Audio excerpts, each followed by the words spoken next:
सबसे पहले संजय सॉय साहब, मैं आपके पास आऊंगा। मुझे यह बताइए कि ये खतरनाक अमेरिकी लड़ाकू विमान काबुल के आसमान पर जिस तरह से नजर आ रहा है, ये क्या कहानी कह रहा है? क्योंकि हम सब ये जानते हैं कि जब अमेरिकी फोर्सेस को वापस बुलाया गया था तो अमेरिका ने कहा था, देखिए हम फोर्सेस को वापस तो बुला रहे हैं, लेकिन इसका मतलब यह नहीं है कि अफगानिस्तान से हमारी मौजूदगी खत्म हो जाएगी।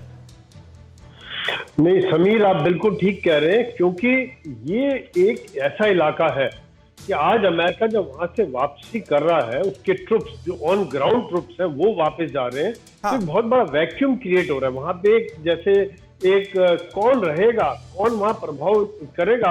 इस समय में जब वो अमेरिका के ट्रुप्स जा रहे हैं तो कई लोग नजर जमाए बैठे हैं, उधर रशिया, चाइना, पाकिस्तान, तालिबान को सपोर्ट कर रहे हैं। तो ये आज वहां पर जो पावर गेम है उसको एक बनाए रखना बहुत जरूरी है। जो अमेरिका ने जो सरकार आज वहां पे एस्टेब्लिश है उसको सपोर्ट कर रहा है, और वहां पर एक शांति बनाए रखना जरूरी है, क्योंकि तालिबान एक के बाद एक अमेरिका के जो साथी हैं उनको खत्म करता जा रहा है। जो अमेरिका के जो कंट्रोल इलाके थे उन पर एक के बाद एक कब्जा करता जा रहा है। हाँ। तो अमेरिका का एक तरह से वहां पे प्रभुत्व खत्म हो जाएगा। तो ये दिखाने के लिए जो B-52 बॉम्बर्स हैं, जो सबसे खतरनाक उसके हथियार है, उसका एक तरह से साइकोलॉजिकल इफेक्ट भी है कि हम इस्तेमाल कर सकते हैं। हम गए नहीं हैं, हम आज नहीं। तो दीपक बोरा साहब, इसका क्या मतलब निकाला जाए? क्या इस जंग में अफगान फोर्सेस के साथ अमेरिका को खड़ा माना जाए या नहीं? आपका बहुत बहुत धन्यवाद समीर अब्बास साहब कि आपने मुझे ये मौका दिया है आपसे कुछ सीखने का, और बाकी जो आपके पैनल में विशेषज्ञ हैं, मुझे बड़ी खुशी है। आभारी हूँ आपका, और आपको और जितने लोग ये कार्यक्रम, आपका बहुत अच्छा चैनल है, दुनिया भर में देख रहे हैं। आप सबको एक दिन पहले ईद मुबारक। शुक्रिया सर, आपको भी मुबारक। आपने ये बहुत अच्छा सवाल पूछा है कि क्या होने वाला है वहां पर।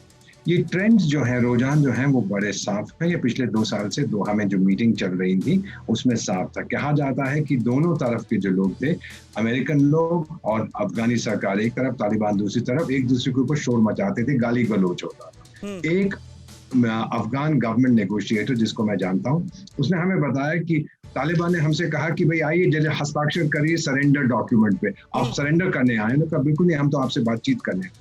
सर, पहला जो हम देख रहे हैं इस समय अफगानिस्तान में क्या हो रहा है, जो कुछ हुआ है आप सब जानते हैं, जनरल साहब भी उसको जानते हैं।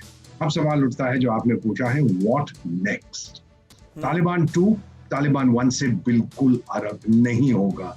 इट्स द मोस्ट, कहते हैं ना, मोस्ट रैडिकल, मिसोजिनिस्ट, ब्रूटल जिहादी आउटफिट है ये, और इसको कोई स्वीकार नहीं करेगा। तो अब क्या होगा आपको ये भी मालूम है सर, आप ही के चैनल पे मैंने ये रिपोर्ट सुनी थी कि जो इलाके उन्होंने कब्जे में ले लिए हैं तालिबान ने, उन्होंने वहां पे लोगों को कहा है कि हमको लिस्ट भेजिए जो लड़कियां 15 साल से ज्यादा हैं, या जो विधवाएं हैं जो 45 साल से कम हैं, क्योंकि हम चाहते हैं कि वो हमारे फाइटर्स से शादी करें वजीरिस्तान में, पाकिस्तान में। बिल्कुल। क्या करेंगे तालिबान साहब? ये वेलकम करेंगे नास्टी फेलोज लाइक अलकायदा, ये आईसिस को करेंगे, और हर तरह के जो रेडिकल्स हैं, जो बिल्कुल सही बात आप दीपक बोरा जी कर रहे हैं। ये आशंका बिल्कुल अपने आप में प्रबल नजर आती है। अगर तालिबान का इन तमाम इलाकों पर कब्जा होता है तो।